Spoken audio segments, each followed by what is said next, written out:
Bago ang lahat nakasale sa Shopee itong Oppo A576128 yung storage, na dati ay mabibili pa siya sa 6,400 plus ngayon ay mabibili na lang ng 2,979.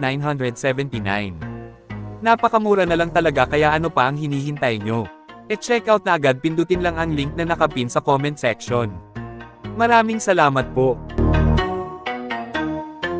Itong free agent center na si Bismack Biyombo ay nag-agree na ng 1-year deal balik San Antonio Spurs. Magandang balita ito para sa kanila, talagang siniguro yung backup center para walang magiging anumang problema next season. Trade naman ng Atlanta Hawks si Kobe Bufkin papuntang Brooklyn Nets for cash consideration.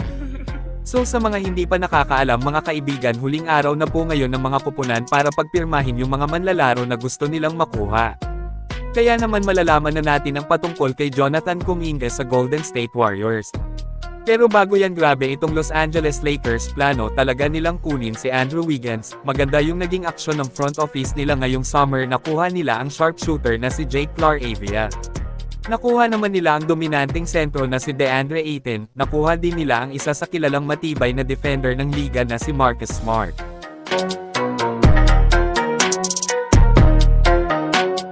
Ngayon napakatunog ng balitang interesado silang kunin via trade si Wiggins sa Heat. Ayon sa report ay posibleng sina Dalton Connect at Roby ang ibibigay ng Lake Show sa Miami kapalit si Andrew Wiggins.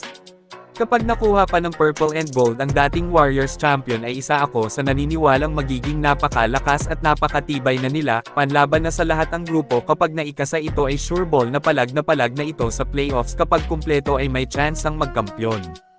Kasi nga alam naman natin na nasa Lakers pa si LeBron at may kasama pang Luka kaya katakot sila.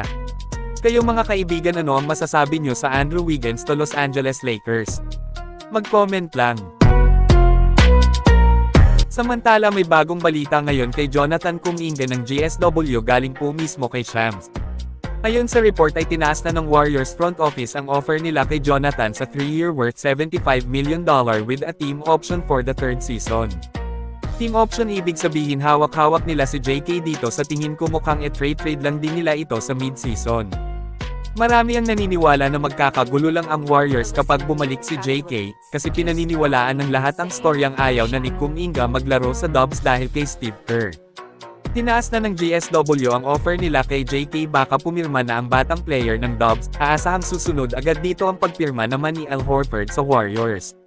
Na yan po talaga ang inaabangan ng maraming fans ng GSW na mangyari. Shams, where does this situation stand right now between Kuminga and the Warriors? George, the Warriors have shown more effort, increased urgency to figure out a solution here, even to the point Joe Lacob, the Warriors owner, went out and sat face-to-face with Jonathan Kuminga in the last month. And Joe Lacob essentially asked Kuminga, do you want to be here? Do you want to be with the Warriors? And Kuminga flipped that really and said, do you even want me? And how the Warriors have showed whether they want him or not.